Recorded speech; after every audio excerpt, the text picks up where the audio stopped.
Okay, clap once if you can hear me. We're going to move into read aloud.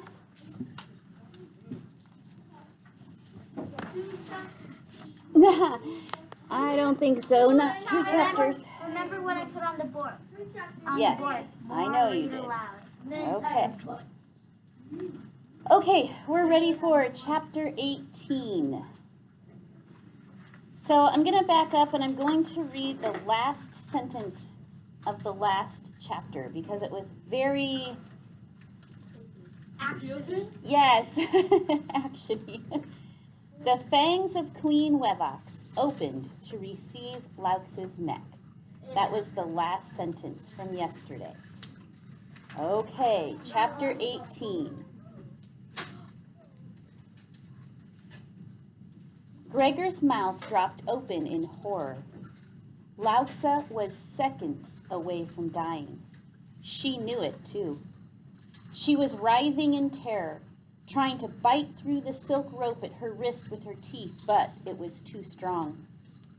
He felt around desperately for a weapon. What did he have? Diapers? Cookies? Why hadn't they given him a sword? He was the warrior, wasn't he? His fingers dug in the leather bag and closed around the root beer can. Root beer. He yanked out the can, shaking it with all his might. "Attack! Attack!" he yelled. Just as the fangs were about to pierce Laux's throat, he flew up and popped the soda can top. The stream of root beer shot out and smacked the Spider Queen right in the face. She dropped Lauxa and began to claw at her 6 eyes. Lauxa fell and was swept up by her bat. They joined the rest of the Underlanders who were fighting their way back to help. "Blade wheel!" commanded Salavet, and the bats formed into the tight flying circle that had surrounded Gregor when he had tried to escape from the stadium. The humans extended their swords straight out to the sides, and the formation began to move through the air like a buzzsaw. Boots's unearthly shrieks were causing many of the spiders to curl up in cowering balls. Whether it was the noise, the blade wheel, or fear of the root beer, Gregor didn't know. All he knew was that in a few minutes they were flying free and leaving the spiders far behind. Gregor unclenched his legs when he realized he was probably squeezing the life out of his bat. In one hand, he still held the half-empty can of root beer. He would have taken a drink if he thought he could swallow. Boots' screams soon became whimpers. She put her head on his shoulder and crashed. She had been so upset, she still made little gasping sounds in her sleep. Gregor turned and placed a kiss on her curly head. Lauxa was stretched out on her bat's back, alive, but wiped out. He saw Salavet and Vicus flying near her, speaking. She nodded, but didn't sit up. They took the lead, and the bats sped even faster into the darkness. They flew a long time down deserted passages. Gregor saw no sign of life, either animal or plant. Eventually, Salavet and Vicus waved them down, and the party landed in a vast cavern at the mouth of a tunnel. Everybody practically fell off the bats and just lay on the ground. Temp and Tick seemed almost comatose from fear. The bats staggered together and pressed into a tight, trembling knot. After a while, Gregor heard himself speak up. "So, isn't it time I had a sword?" There was a moment of silence. Then all the Underlanders burst out laughing. They went on and on. Gregor didn't really get the joke, but he laughed along with them, feeling the darkness drain out of his body. The laughter woke Boots, who rubbed her eyes and said cheerfully, "Where's Spider?" Somehow that set everybody off again. Pleased with the response, Boots kept repeating, "Where's Spider? Where's Spider?" to appreciative laughter. "Spider, go bye-bye," said Gregor finally. "How about a cookie?" "Yes," said Boots, without a trace of anger over the earlier cookie incident. That was one great thing about her. Once she melted down and napped, she transformed back into her own sweet self again. When they realized the princess did not in fact hate them, Temp and Tick rallied and ran around playing tag with her. Marith started to prepare food, but Salavet ordered him to lie down and prop up his leg. She and Vicus made dinner while Henry and Marith played some kind of card game. Gregor went over to Lauxa, who was sitting on a stone ledge. He sat beside her and could feel she was still shaking. "How are you doing?" he asked. "I am fine," she said in a tight voice. "That was really cool, that coiler thing you did," he said. "It was my first time in a real web," confessed Lauxa. "Mine too. Of course, in the overland, spinners are small, and we don't call them our neighbors," said Gregor. Lauxa frowned. "We do not mix much with spinners either." "Well, that's probably a good thing. I mean, who wants to mix with somebody who spends the whole time thinking about drinking you?" Gregor said. Lauxa looked shocked. "You would not joke so had the queen trapped you." "Hey, I was hanging there yelling for an hour before you guys decided to show up," said Gregor, "and they really hated me." Lauxa laughed. "I could tell. By what Queen Wevok said." She paused. Her next words were an effort. "Thank you." "For what?" he said. "Saving me with the... What is this weapon?" She gestured to the root beer can. "It's not a weapon. It's a root beer," Gregor said. He took a drink. Lauxa looked alarmed. "Should you drink it?" she asked. "Sure, try it," he said. Gregor offered her the can. She carefully took a sip, and her eyes widened. "It bubbles on the tongue," she said. "Yeah, that's why it exploded. I shook up a lot of bubbles. It's safe now. It's just like water. Go ahead, you can finish it," he said, and she continued to take tiny, curious sips. "Anyway, I owed you one," he said. "You saved me from that rat the first night. So, we're even." Lauxa nodded but seemed troubled.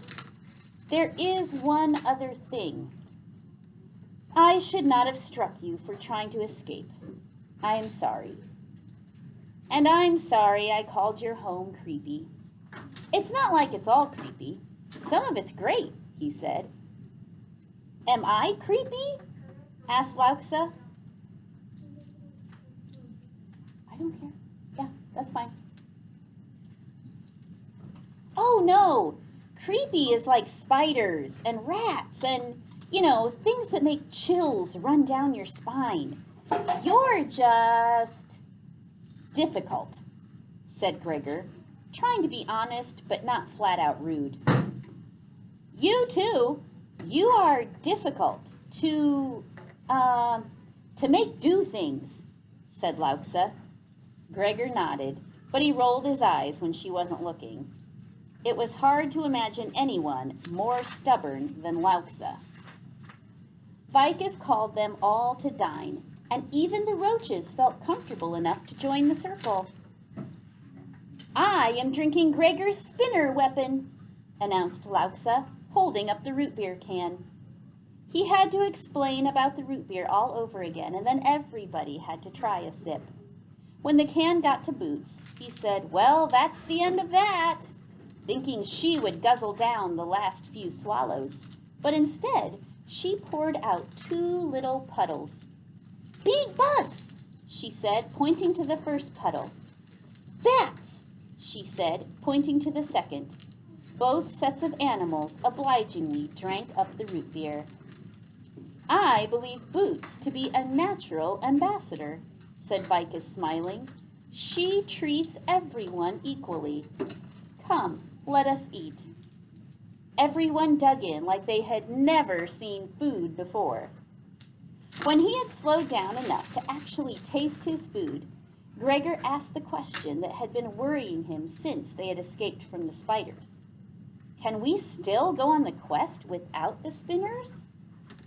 That is the question, said Vicus. That is the question we must all consider. Clearly, we cannot expect any spinners to join us willingly. We should have seized two when we had a chance, said Henry darkly. The prophecy says the spinners must assent, said Vicus. Now I'm going to stop there. So, Henry says they should have grabbed two spiders and made them come along. Vicus argued, no, we can't do that because the prophecy says the spinners must assent.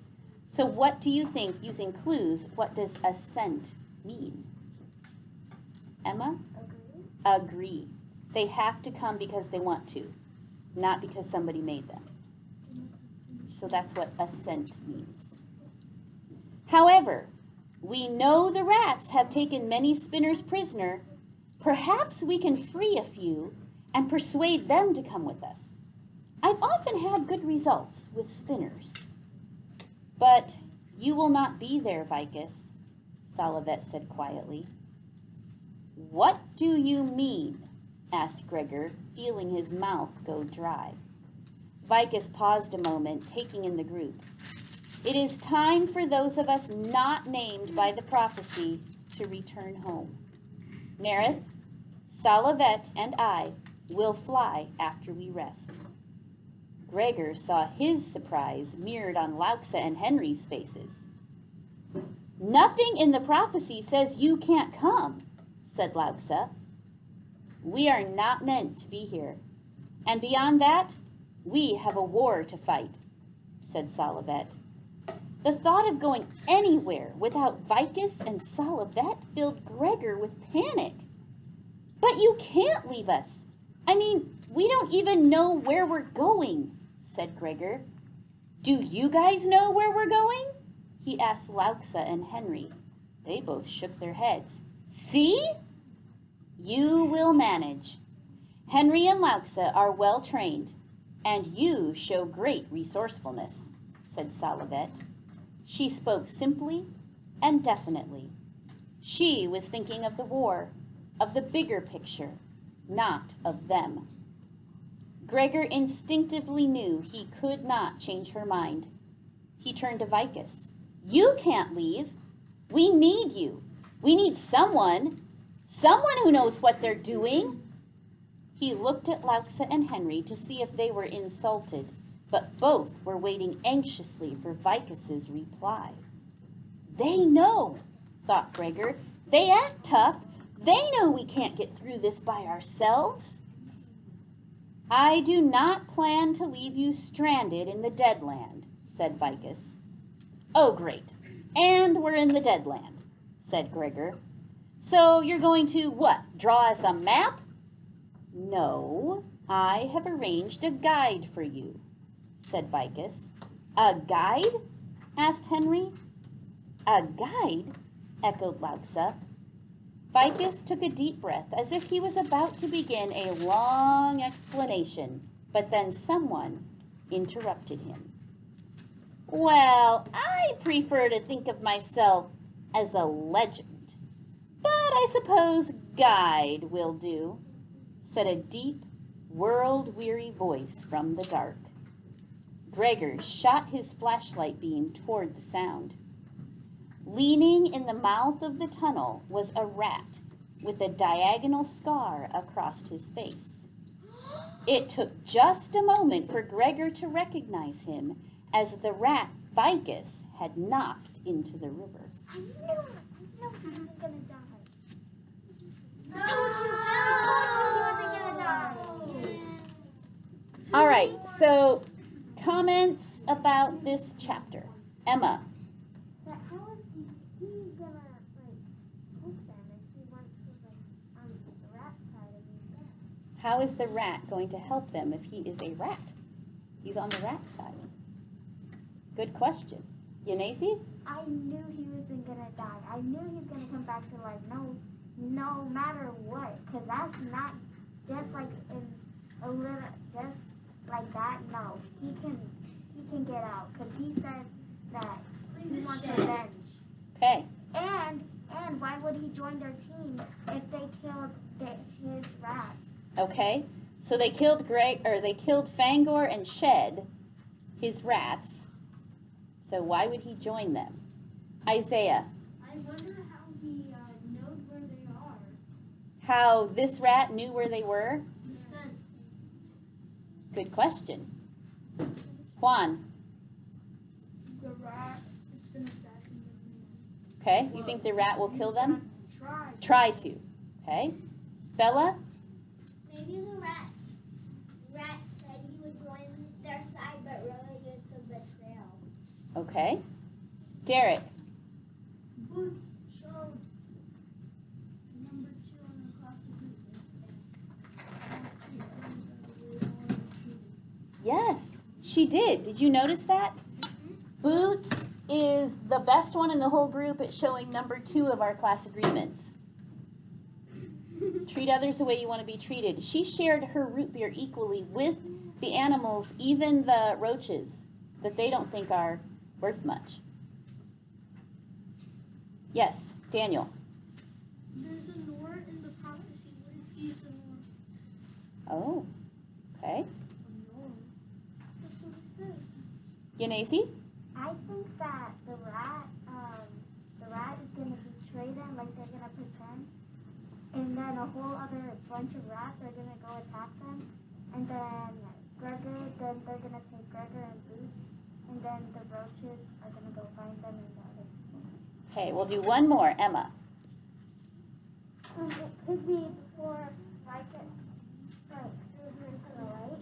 She could have said something like something, and then they could have made a deal. But when Vicus leaves, then he's not gonna be there. The rat might do something, but he's not gonna be there. So Emma said Vicus and the rat might have made a deal before Vicus threw the rat into the water. So maybe that has something to do with it. Okay.